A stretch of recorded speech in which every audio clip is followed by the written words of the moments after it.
Namaskar everyone, this is Anju and you are watching Grow Up. So in today's video, we will going to cover the unit Instructional Planning under Pedagogy of Teaching English, and we will going to cover all the topics listed here, right? So moving to our first topic, we'll discuss the AIIMS and objectives of teaching English, right. तो सबसे पहले हम देखते हैं कि जब pre school में हम इंग्लिश बच्चों को पढ़ाते हैं तो वहाँ पर क्या एम्स या ऑब्जेक्टिव जो है होते हैं। तो प्री स्कूल में क्या होता है, बच्चे को एक लैंग्वेज एक्सपोजर यहाँ पर मिल जाता है। जब हम इंग्लिश में उसको बेसिक चीज़ें यहाँ पर सिखा देते हैं, ठीक है, तो उसको एक एक्सपोजर मिलता है कि भाई इंग्लिश लैंग्वेज भी होती है। So introduce children to the sounds, rhythm and structure of English language, right. तो जो उनको बेसिक स्ट्रक्चर है वो यहाँ पर समझ में आ जाता है। जो ओरल कम्युनिकेशन है वो बच्चे यहाँ पर कर पाते हैं, ठीक है। ओरल कम्युनिकेशन स्किल उनके इंग्लिश में डेवलप हो जाते हैं, वोकैबुलरी उनके बिल्ड हो जाती है। लाइक इंग्लिश के जो बेसिक वर्ड्स है, लाइक हम उनको बोलते हैं ये फ़ैन है, ये कार है, तो वो चीज़ें उनको समझ में आ जाती है। तो वोकैबुलरी का एक बेस उनके लिए बन जाता है। बेसिक सी चीज़ों को उनको इंग्लिश में प्रोनाउंस करना आ जाता है, ठीक है। देन जो लिसनिंग स्किल है कि इंग्लिश को वो सुन सकते हैं, उसको समझ सकते हैं, लिसनिंग स्किल्स उनके अंदर डेवलप हो जाते हैं। इसका ऑब्जेक्टिव क्या है, recognise and respond to basic English vocabulary, right. कि जो बेसिक इंग्लिश वोकैब है उसको वो रिकॉग्नाइज भी कर पाते हैं और उसमें रिस्पॉन्ड भी कर पाते हैं। Then engage in simple conversations and express basic need, right. कि जो इंग्लिश लैंग्वेज है उसमें वो कॉन्वर्सेशन कर पाते हैं और जो उनकी बेसिक नीड है उसको भी यहाँ पर एक्सप्रेस कर पाते हैं। Then demonstrate comprehension through actions और सिंपल रिस्पॉन्सेस, राइट। कि अपने सिंपल एक्शंस के साथ किसी चीज़ को वो यहाँ पर जो है डेमोन्स्ट्रेट कर पाते हैं। Then development interest in English language activities to enjoyable experiences, right. अगर हम इंजॉयबल एक्टिविटीज़ से जो है इनको इंग्लिश सिखाएंगे तो यहाँ पर जो इनका इंग्लिश लैंग्वेज में इंटरेस्ट भी डेवलप हो जाएगा। अब बात करते हैं एलिमेंट्री स्कूल की, राइट। वो हमने देखा कि प्री स्कूल में क्या क्या एम्स और ऑब्जेक्टिव्स होते हैं बच्चों को इंग्लिश सिखाने के। अब हम देखते हैं कि अगर एलिमेंट्री स्कूल में हम बच्चों को सिखा रहे हैं इंग्लिश, तो वहाँ पर उनके क्या एम्स है, ऑब्जेक्टिव्स होंगे, राइट। तो जो बेसिक फाउंडेशन वहाँ पर बन गई थी वोकैब की, अब उनकी जो बेसिक लैंग्वेज प्रोफिशिएंसी है, ठीक है, वो यहाँ पर बनती है। उनकी जो लिटरेसी स्किल है कि कैसे रीड करना है, कैसे राइटिंग करनी है इंग्लिश में, वो डेवलप होते हैं। ग्रामर अवेयरनेस बच्चों के अंदर आती है, राइट। कल्चरल अवेयरनेस यहाँ पर आती है। जैसे हम इंग्लिश उनको सब पढ़ा रहे होते हैं तो हम उनको बताते हैं कि भाई क्या इंपॉर्टेंस है कल्चरली इंग्लिश की, क्यों हम उसको जो है बच्चों को यहाँ पर इंग्लिश सिखा रहे हैं। इंग्लिश कल्चर हम जो है बच्चों को यहाँ पर बताते हैं। तो जो कल्चरल अवेयरनेस है वो यहाँ पर बच्चे की बढ़ती है। इसका ऑब्जेक्टिव क्या होता है, read and comprehend age appropriate text independently, right. कि उनकी एज के अप्रोप्रिएट जो भी टेक्स्ट इंग्लिश में होता है वो उसको यहाँ पर अच्छे से समझ पाते हैं, उसको रीड कर पाते हैं। Then express thoughts and ideas clearly in both spoken and written forms, right. कि वो इंग्लिश को बोल भी अच्छे से पाते हैं और उसको लिख भी पाते हैं। Then develop basic grammar skills and use them appropriately in communication, right. कि जो उनका कम्युनिकेशन है उसमें उनको जो ग्रामेटिकल स्किल्स है वो यहाँ पर आ जाते हैं कि उनको कैसे यूज़ करना है वो यहाँ पर बच्चे सीख जाते हैं। Appreciate and understand diverse cultural perspective through English literature, right. कि जब वो इंग्लिश लिटरेचर पढ़ते हैं तो जो डिफरेंट पर्सपेक्टिव से कल्चरल पर्सपेक्टिव है उनको वो समझ पाते हैं, उनको अप्रिशिएट करना जो है बच्चे सीख जाते हैं। हम बात करते हैं सेकेंडरी एजुकेशन, जो मिडिल या हाई स्कूल हमारा होता है उसमें क्या एम्स है बच्चों को इंग्लिश सिखाने के। तो जो बेसिक लैंग्वेज प्रोफिशिएंसी बच्चों में आई थी अब वो एडवांस हो जाएगी, राइट। वो ज़्यादा रिफाइन यहाँ पर हो जाएगी। सो जो उनके रीडिंग राइटिंग स्पीकिंग या लिसनिंग स्किल थे वो यहाँ पर इंक्रीज होंगे। क्रिटिकल थिंकिंग उनकी डेवलप होगी, ठीक है। इंग्लिश लिटरेचर है उसको एनालिसिस करना, उसको डिस्कशन करना जो है बच्चे यहाँ पर स्टार्ट कर देंगे। देन रिसर्च एंड प्रेजेंटेशन पर बच्चे यहाँ पर ज़्यादा फोकस करेंगे इंग्लिश में। देन जो language proficiency for future endeavours, right. कि जैसे उनकी प्रोफेशनल जो रिक्वायरमेंट्स है उसके लिए जो इंग्लिश की प्रोफिशिएंसी है वो यहाँ पर बच्चों के अंदर जो है ज़्यादा रिफाइन हो जाएगी। अब इसका ऑब्जेक्टिव यहाँ पर क्या होगा, analyse and interpret literature with focus on themes, characters and cultural context, है कि कोई भी लिटरेचर है उसको वो अच्छे से एनालाइज या इंटरप्रेट बच्चे यहाँ पर कर पाएंगे। Then develop advance writing skills including essays, reports and creative composition. तो जो उनकी राइटिंग स्किल्स है वो यहाँ पर एडवांस हो जाएंगे। Conduct research and present finding in a clear and organised manner, right. तो यहाँ पर बच्चे रिसर्च अच्छे से कर पाएंगे और जो एक ऑर्गेनाइज्ड मैनर में जो है उन चीज़ों को यहाँ पर वो कंडक्ट कर पाएंगे। Then demonstrate proficiency in English and professional communication in English, right. कि जो प्रोफेशनल कम्युनिकेशन होता है हमारा इंग्लिश में वो यहाँ पर बच्चों के अंदर जो है ज़्यादा डेवलप हो जाएगा, रिफाइन हो जाएगा। अब higher education and beyond, right. कि अगर हमारा स्कूल यहाँ पर कंप्लीट हो गया तो उसके बाद भी जो हम इंग्लिश जो है सीखते रहते हैं तो उसका यहाँ पर क्या इम्पैक्ट पड़ता है, उसके क्या क्या एम्स हैं, क्या क्या ऑब्जेक्टिव्स है, राइट। तो जो हमारी लैंग्वेज प्रोफिशिएंसी वो और ज़्यादा एडवांस हो जाएगी क्रिटिकल एनालिसिस हमारी इंक्रीज हो जाएगी, राइट, कि उनको हम क्रिटिकल तरीके से जो है उसमें कोई भी फॉर्म है जो इंग्लिश लिटरेचर है उसको एनालाइज करना स्टार्ट कर देंगे। प्रोफेशनल कम्युनिकेशन हमारा डेवलप होगा। एंड जो कल्चरल कॉम्पिटेंस है, राइट, कि जैसे एक इंग्लिश है, एक ग्लोबल लैंग्वेज है, ग्लोबलाइज वर्ल्ड में जो इंग्लिश के लिए कॉम्पिटेंसी है, राइट, अब तक हम स्कूल में थे, अब हम अपने प्रोफेशनल वर्ल्ड में जब एंटर करते हैं तो जो ग्लोबलाइज वर्ल्ड है उसके साथ जो कल्चरल कॉम्पिटेंस है वो हमारी इंक्रीज होगी। तो इसका ऑब्जेक्टिव क्या है? Engage in advance academic reading and writing across discipline, ठीक है। तो जो हमारी रीडिंग या राइटिंग है उसमें थोड़े ज़्यादा हम एंगेज होंगे, हमारा जो है एकेडमिक ज़्यादा एडवांस यहाँ पर होगा। Communicate effectively in professional setting through written and spoken English, right, कि अगर हम किसी प्रोफेशनल सेटिंग में है तो हम लिख कर या बोल कर जो है इंग्लिश लैंग्वेज में अच्छे से इफेक्टिवली कम्युनिकेट वहाँ पर कर पाएंगे। Then demonstrate cultural competence and sensitivity in diverse context, right, कि जो कल्चरल कॉम्पिटेंस है, सेंसिटिविटी है, उसको हम अच्छे से डेमोन्स्ट्रेट कर पाएंगे। Then continue life long learning and language development, right, और जो हमारी लैंग्वेज डेवलपमेंट है या लाइफ लॉन्ग लर्निंग है वो हमारी चलती रहती है। Then next is our instructional planning, ठीक है, इसकी क्या नीड है और क्या इंपॉर्टेंस है। So instructional planning is a crucial aspect of pedagogy of English teaching. It involves the systematic and intentional organisation of instructional activities, ठीक है, कि कैसे उनको हमें ऑर्गेनाइज करना है रिसोर्सेज को, असेसमेंट्स को, ताकि जो स्पेसिफिक लर्निंग ऑब्जेक्टिव है वो यहाँ पर हम उसको जो है पूरा कर पाएँ। तो नीड क्या है कि पहले तो जो हमारा पर्पज़ है कि अगर हम यही चैप्टर अपना कर रहे हैं तो ये चैप्टर का क्या पर्पज़ है, कि मैं आपको ये चैप्टर पढ़ा रही हूँ तो इसके बाद आपको क्या चीज़ें समझ में आ जाएंगी, राइट। तो उसमें क्लैरिटी आ जाती है पर्पज़ को लेके। Instructional planning help teachers define clear learning objectives and outcomes, right, कि ये टीचर्स की हेल्प करता है कि क्या क्या लर्निंग ऑब्जेक्टिव है, क्या क्या क्या लर्निंग आउटकम है, वो अच्छे से यहाँ पर डिफाइन हो जाते हैं। So by outlining what students should know and be able to do, teachers can create focused lessons that contribute to meaningful learning experiences, right. अगर आप मुझे ये पता है कि भाई इस चीज़ से जो है बच्चे को ये गोल है, ठीक है, ये चीज़ आ जानी चाहिए, तो मैं वही उसमें एक्टिविटीज़ इंक्लूड करूँगी ताकि बच्चे को जो स्पेसिफिक ऑब्जेक्टिव है यहाँ पर वो पूरा हो सके। Then differentiation, so students have diverse learning styles, abilities and background, ठीक है। तो जो बच्चों के डिफ्रेंशिएशन है उसको देखते हुए एक जो है प्लान तरीके से मैं चीज़ों को ऑर्गेनाइज यहाँ पर कर पाऊंगी। Then instructional planning allows teacher to tailor their approaches, activities and materials to address the varied needs of students, promoting inclusivity and engagement, right.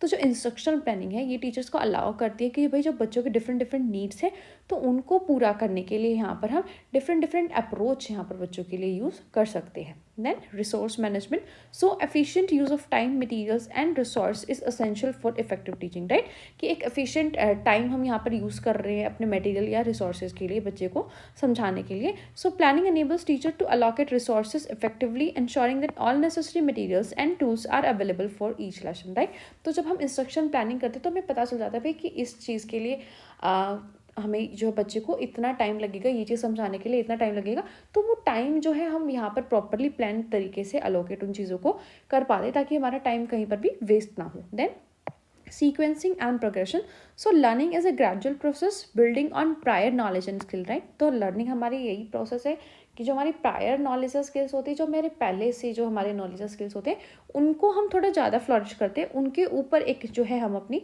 ज़्यादा जो है डीप नॉलेज या स्किल उन्हीं के बेस के ऊपर जो है अपने डेवलप करते हैं। So instructional planning help teachers sequence lessons logically, right. तो जब हम इंस्ट्रक्शनल प्लानिंग करते हैं तो हम ये देख पाते हैं कि भाई पहले ईजी चीज़ हम बच्चों को सिखाएंगे, फिर थोड़ी डिफिकल्ट, फिर ज़्यादा डिफिकल्ट, राइट, कि उनकी जो प्रायर लैंग्वेज है, उस प्रायर नॉलेज है, उसी के ऊपर जो है हम चीज़ों को सिखाते हैं। So instructional planning help teachers sequence lessons logically, ensuring a progression of skills and concept that scaffold students understanding and competence over time, right। जिससे जो है बच्चे की जो प्रायर नॉलेज है उसके अंदर उसमें जो है प्रोग्रेशन यहाँ पर हो सके, उनके जो कंसेप्ट है, right. Then assessment alignment, so assessment is an integral and gauging student learning and adjusting instruction. Planning allows teacher to align assignments with learning objectives, provide a clear link between what is taught and how it is measured, right। तो अगर हम planning किसी चीज़ को अच्छे से करेंगे तो हमें ये भी पता चल जाएगा कि अगर इस चीज़ को हमें असेस यहाँ पर करना है तो वो हम किस तरीके से करेंगे। Then adaptation to student needs, so student needs to response can vary, require flexibility in teaching. So planning allows teachers to anticipate potential challenges, make adjustment and provide additional support when needed, right. तो जो adaptation होती है बच्चों की need के according, तो जब plan करता है कोई टीचर, ठीक है, तो उसको पता चल जाता है कि भी क्या क्या यहाँ पर चैलेंजेस आएंगे, क्या क्या एडजस्टमेंट जो है यहाँ पर बच्चों को सपोर्ट करने के लिए जो है उसको करनी यहाँ पर पड़ सकती है। Then importance of instructional planning, right. तो पहले हमने देखा कि इंस्ट्रक्शनल प्लानिंग की नीड क्या है, अब हम देखेंगे इसकी इंपॉर्टेंस क्या है। So enhanced learning outcomes, instructional planning ensures that lessons are purposeful, aligned with learning objectives and designed to maximize students understanding, leading to improved learning outcomes, right। तो इसकी इंपॉर्टेंस क्या होती है कि जो लर्निंग आउटकम्स है वो यहाँ पर एनहेंस हो जाते हैं, क्योंकि हम उसको लेसन्स को पर्पसफुल तरीके से यहाँ पर जो है अलाइन करते हैं, उनको प्लान करते हैं, ताकि जो उनका लर्निंग ऑब्जेक्टिव है वो यहाँ पर पूरा हो सके, उनकी जो स्टूडेंट की अंडरस्टैंडिंग है उसको हम मैक्सिमाइज यहाँ पर कर सके। इफेक्टिव टाइम मैनेजमेंट इससे हो जाती है, राइट, कि किस चीज़ के लिए हमें किस चीज़ को समझाने के लिए हमें बच्चे को कितना टाइम लगेगा। सो planning helps teacher make efficient use of instructional time, ensuring that essential content is covered without rushing or neglecting important concept, right। कि ज़्यादा मतलब जो इम्पॉर्टेंट टॉपिक्स हैं उनको नेग्लेक्ट किए बिना सभी टॉपिक्स को उनको कितनी देर में समझाना चाहिए उसके अकॉर्डिंग यहाँ पर उसके जो टाइम मैनेजमेंट है वो हम इंस्ट्रक्शनल प्लानिंग में कर पाते हैं। टीचर का कॉन्फिडेंस यहाँ पर इंक्रीज हो जाता है, राइट। जब टीचर को पता होता है कि भाई चैप्टर में कहाँ का उसको क्या क्या पढ़ाना है, कितनी देर के लिए उसको एक्सप्लेन करना है चीज़ों को, ठीक है, क्या उसके ऑब्जेक्टिव है, जब उसको खुद यहाँ पर सारी चीज़ें क्लियर होंगी तो जो है इंक्रीज टीचर कॉन्फिडेंस, तो जो टीचर का कॉन्फिडेंस है यहाँ पर वो इंक्रीज हो जाता है। देन कॉन्टीन्यूस इंप्रूवमेंट, ठीक है, तो जब एक चीज़ को हम रेगुलरली यहाँ पर करते हैं तो उसमें जहाँ पर भी इंप्रूवमेंट की नीड है, ठीक है, कि हमने कहीं पर ज़्यादा टाइम दिया है कहीं पर कम टाइम दिया, तो उसको हम यहाँ पर एडजस्ट कर पाते हैं, उसमें हमारी जो है इंप्रूवमेंट यहाँ पर हो पाती है। Then alignment with curriculum standard, right, curriculum के जो स्टैंडर्ड है कि भाई क्या क्या ऑब्जेक्टिव थे इस लेसन को करने के, ठीक है, क्या क्या गोल्स थे यहाँ पर, तो वो हम उनके साथ यहाँ पर जो है लेसन को अलाइन कर सकते हैं। Then facilitation of collaborative teaching, so जब मल्टीपल टीचर एक चीज़ में इन्वॉल्व होंगे तो जब उनकी नॉलेज यहाँ पर शेयर होगी तो एक वेल स्ट्रक्चर्ड प्लान यहाँ पर वो बना सकते हैं बच्चों का, और एक उनका जो लर्निंग एक्सपीरियंस है बच्चों का यहाँ पर वो यहाँ पर ज़्यादा इनहेंस हो सकता है। Then next is our unit and lesson plan, ठीक है। तो यूनिट और लेसन प्लान की यहाँ पर नीड क्या है, ठीक है, वो इंस्ट्रक्शनल प्लानिंग अलग थी, अब हमारा है यूनिट और लेसन प्लान। तो नीड क्या है इसकी, क्लियर लर्निंग पाथवे, ठीक है। सो हमारे लर्निंग पाथवे क्या है उसकी क्लैरिटी हमें मिल जाती है। Establish a clear learning pathway is essential for effective teaching. Unit and lesson planning provide a structured sequence of content ensuring that students progress logically through the curriculum, right, कि कैसे जो है पहले कौन सा कंसेप्ट बच्चों का क्लियर होना चाहिए, उसके बाद कौन सा, तो उनकी प्रोग्रेस एक लॉजिकली किस तरीके से हमें करानी है, ठीक है, तो वो क्लियर होता है उनका pathway. Then alignment with objective, तो उनके ऑब्जेक्टिव के अकॉर्डिंग हम उस चीज़ को अलाइन करते हैं यहाँ पर जब प्लानिंग करते हैं हम यूनिट या लेसन की। देन रिसोर्स ऑर्गेनाइजेशन, राइट, कि जो जो रिसोर्सेज जो जो मटेरियल यहाँ पर हमें चाहिए बच्चों को कराने के लिए, तो उनको यहाँ पर हम अच्छे तरीके से जो है ऑर्गेनाइज कर पाते हैं, ठीक है, वो अवेलेबल है या नहीं है ये चेक कर पाते हैं। Then adaptability and flexibility, so the ability to adapt to students need and unfortunate circumstances is vital, right, कि बच्चों की कोई अनफॉर्चुनेट सर्कमस्टेंसेज यहाँ पर आ सकती है तो उनको हम अपनी प्लानिंग में डाल सकते हैं कि थोड़ा एक्स्ट्रा टाइम वहाँ पर हम ले सकते हैं कि उसको हम जो है उन सर्कमस्टेंसेस के लिए यहाँ पर एडजस्ट कर सकते हैं, और नहीं होता तो हम उसमें जैसे इंपॉर्टेंट जो टॉपिक्स होते हैं उनको डिस्कस यहाँ पर कर सकते हैं। So planning provides a framework allowing teachers to be flexible and make real time adjustments while maintaining a cohesive and goal oriented approach, right, तो जो रियल टाइम एडजस्टमेंट है वो यहाँ पर आ जाती है। देन डिफ्रेंशिएशन, राइट, कि भाई अब बच्चों की अलग अलग नीड्स या स्टाइल है तो उन सबको यहाँ पर हम ध्यान में रख के एक लेसन को यहाँ पर प्लान कर सकते हैं, ठीक है। एक तो होगा कि भाई हमने बुक उठाई और सीधा यहाँ पर जाकर क्लास में पढ़ा रहे हैं, उसमें हमें ये नहीं पता चलेगा कि भाई यहाँ पर बच्चों की क्या क्या नीड्स हैं, उनको किस तरीके से हम पढ़ाएं, ठीक है। लेकिन अगर एक हम प्रॉपरली बैठ के प्लानिंग कर रहे हैं उस लेसन की कि किस किस तरीके से हम सिखा सकते हैं, तो एक क्लियर हमारे माइंड में वो चीज़ें हो जाती है कि यहाँ पर मुझे क्या एग्जाम्पल देना है, ठीक है, पहले कौन सा कंसेप्ट कराना है बच्चों को, कितने तरीके से कितने डिफरेंट तरीके से हम यहाँ पर समझा सकते हैं। देन असेसमेंट इंटीग्रेशन, राइट, कि अब जो चैप्टर कराया है उसकी असेसमेंट कैसे करानी है, वो भी डिफरेंट पार्ट्स में होते हैं तो वो कैसे करानी है, तो असेसमेंट इंटीग्रेशन जो है यहाँ पर आ जाती है, ठीक है, वो नीड थी। अब इंपॉर्टेंस क्या है यूनिट और लेसन प्लानिंग की, ठीक है, जो टाइम मैनेजमेंट है वो हमारी अच्छे से हो जाती है, हमारा टाइम वेस्ट नहीं होता है, ना ही हम उसको बहुत जल्दबाजी में कराते हैं कि हमारा कोई इंपॉर्टेंट जो कंसेप्ट है वो छूट जाए। देन एनहेंस्ड स्टूडेंट एंगेजमेंट, इसमें बच्चों की एंगेजमेंट बढ़ती है, ठीक है, कि अगर हमने आज कोई टॉपिक कराया, हम उनको बोलेंगे कि कल हम आपको ये टॉपिक कराएंगे, आपको ये करके आना है, तो बच्चे प्रिपेयर होते हैं, उनकी जो एंगेजमेंट है कि भाई टीचर कल यहाँ से क्वेश्चन पुटअप करेंगे, ठीक है, तो वो जो स्टूडेंट की एंगेजमेंट है यहाँ पर वो इन्हेंस हो जाती है। इंस्ट्रक्शंस में क्लैरिटी हमारे आती है, ठीक है, जब हमें पता है कि भाई ये टॉपिक हम करा रहे हैं, इस तरीके से हम कराएंगे, ये एग्जाम्पल यहाँ पर हमें देना है, ठीक है, तो जो इंस्ट्रक्शन है उनमें हमारी क्लैरिटी आती है, जो कंसेप्ट है उनको इफेक्टिवली हम जो है बच्चों के साथ कम्युनिकेट कर पाते हैं। Then teacher reflection and improvement, right, कि जब टीचर प्लान करते हैं यहाँ पर यूनिट को किसी तरीके से, ठीक है, जब उसको वो इम्प्लीमेंट करते हैं उसके बाद उसमें कोई इंप्रूवमेंट होगी तो नेक्स्ट टाइम जो अगर यूनिट वो प्लान करेंगे तो उसमें यहाँ पर जो है इंप्रूवमेंट वो कर सकते हैं। Then effective communication with student, ठीक है, जब टीचर को पता होता है कि भाई उसको कौन सा कंसेप्ट किस तरीके से पढ़ाने का एग्जाम्पल देना है, तो जो कम्युनिकेशन है टीचर और स्टूडेंट के बीच में वो इफेक्टिव हो जाता है।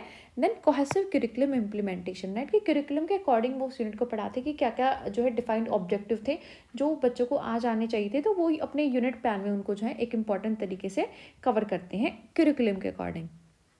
Then facilitation of collaborative teaching, right, कि जब एक लेसन को प्लान करने में मल्टीपल टीचर्स यहाँ पर आते हैं, ठीक है, वो अपनी एक्सपर्टीज़ यहाँ पर इन्वॉल्व करते हैं, तो एक कोलैबोरेटिव लर्निंग है वो यहाँ पर फैसिलिटेट हम कर पाते हैं। देन डॉक्यूमेंटेशन एंड अकाउंटेबिलिटी, ठीक है, तो जब हम अच्छे तरीके से उनको प्लान करते हैं, उनकी स्ट्रेटजीज बनाते हैं कि किस कंटेंट को हमें किस स्ट्रेटजी से जो है यहाँ पर बच्चों को पढ़ाना, तो जो अकाउंटेबिलिटी है यहाँ पर बच्चों की, ठीक है, बच्चों की, पर उसके साथ साथ जो टीचर की भी अकाउंटेबिलिटी है वो यहाँ पर बढ़ जाती है, गोल ओरिएंटेड टीचिंग जो है यहाँ पर हमारी हो जाती है।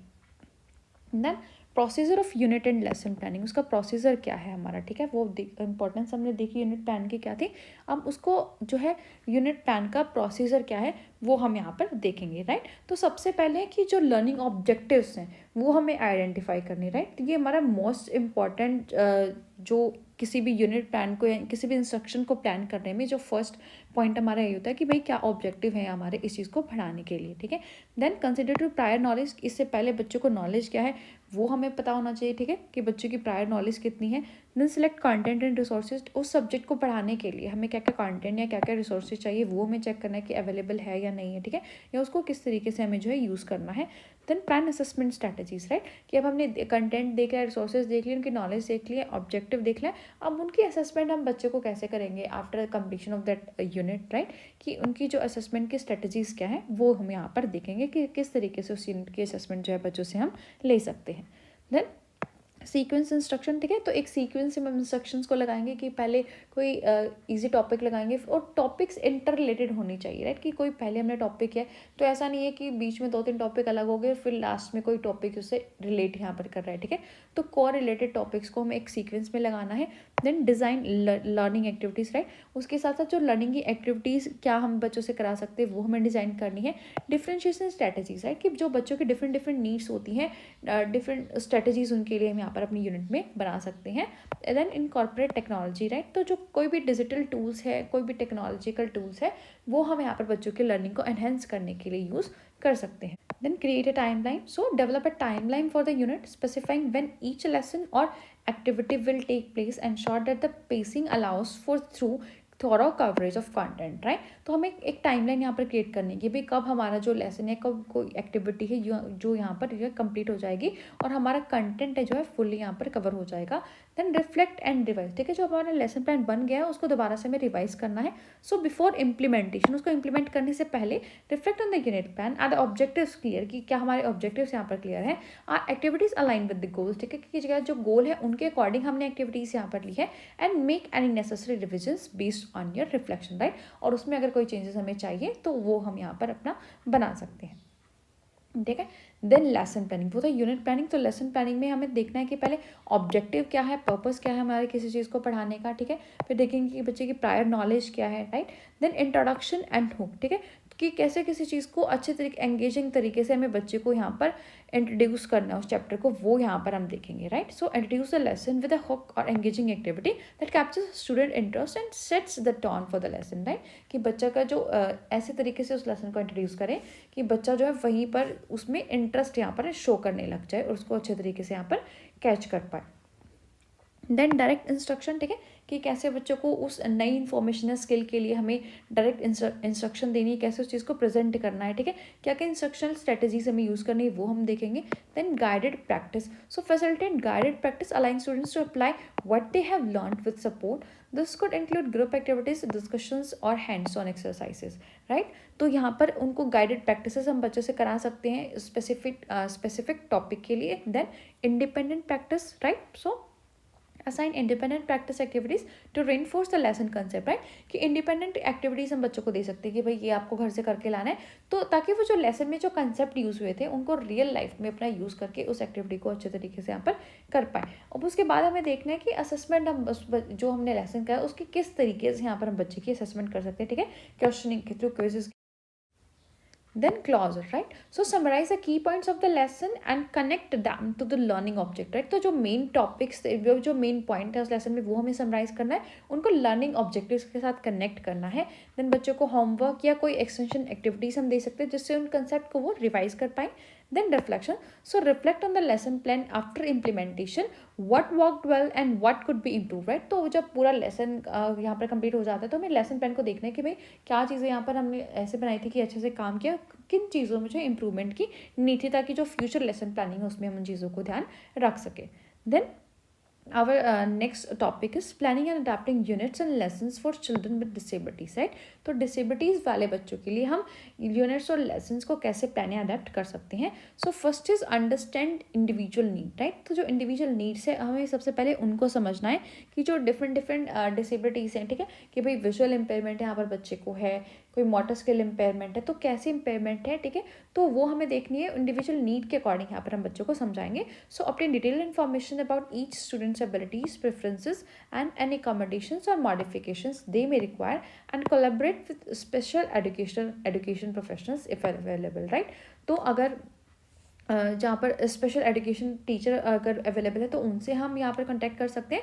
अदरवाइज उस बच्चे की क्या क्या एबिलिटीज़ है, क्या क्या प्रेफर्ड तरीका है कि भाई वो चाहता है कि वो किसी चीज़ को देखता है तो उसको अच्छे से मेमोराइज कर पाता है, ठीक है, या वो सुनकर किसी चीज़ को ध्यान में रख पाता है, तो वो हमें यहाँ पर देखना है.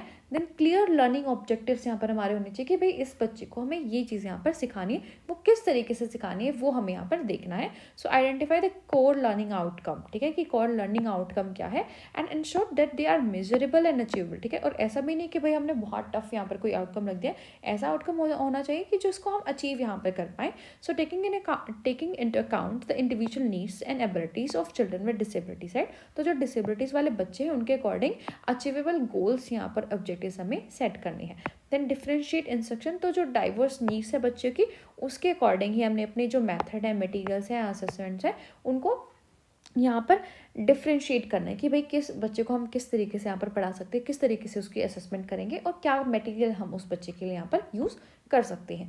Then provide multiple means of representation, right? तो उसको रिप्रेजेंट करने के लिए यहाँ पर हम 2-3 तरीके ले सकते हैं कि विजुअल तरीके से भी हमने उसको रिप्रेजेंट करके जो है दिखाया उस सिनेरियो को जो हम पढ़ाना वहाँ पर चाह रहे हैं, ठीक है.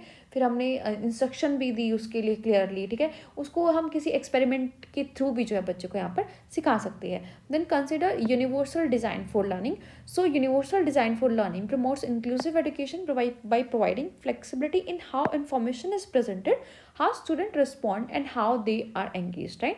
तो ये जो हमारा यूनिवर्सल डिज़ाइन है लर्निंग का, उसको हमें कंसिडर करना है कि कैसे जो है बच्चों को हम यहाँ पर अच्छे तरीके से सिखा सकते हैं, उसको उस मटेरियल में एंगेज कर पाते हैं. सो design lessons that offer multiple means of representation, engagement and expression. This benefit not only children with disabilities but the entire class, right? तो हमें जो है लेसन्स को ऐसे डिज़ाइन करना है कि जो इसके रिप्रेजेंटेशन के तरीके हैं वो यहाँ पर ज़्यादा हो, ताकि ना कि बस जो डिसेबिलिटी वाले बच्चे बल्कि जो ओवरऑल क्लास है उसको यहाँ पर बेनिफिट हो सके. Then adapt assessment. So standard assessments में not accurately reflect the abilities of children with disabilities, right? कि जो स्टैंडर्ड हमारे टेस्ट है हम ये नहीं बोल सकते कि भाई उससे हम डिसेबिलिटी वाले बच्चों को भी असेस कर पाते हैं, ठीक है. क्या पता वो लिख ही नहीं पा रहा हो अच्छे तरीके से और हम यहाँ पर कोई रिटन टेस्ट अपनी असेसमेंट के लिए ले रहे हो. So we have to modify that assessment mode, right?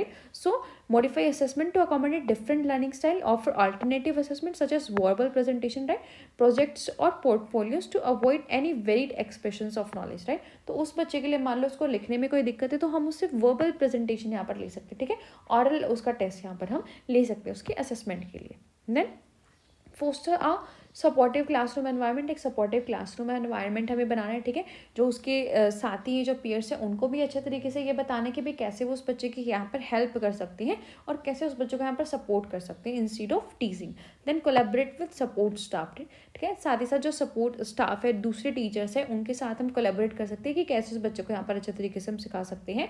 Then be flexible and responsive, हमें थोड़ा फ्लेक्सिबल होना पड़ेगा बच्चे की नीड के अकॉर्डिंग कि कैसे हम किन किन तरीके से जो है बच्चे को यहाँ पर सिखा सकते हैं और कैसे उसके लिए ज़्यादा रिस्पॉन्सिव यहाँ पर हम हो सकते हैं। So stay open to feedback, observe student regularly and be ready to adapt your plans, right. So flexibility is key of meeting the evolving need of each child, right.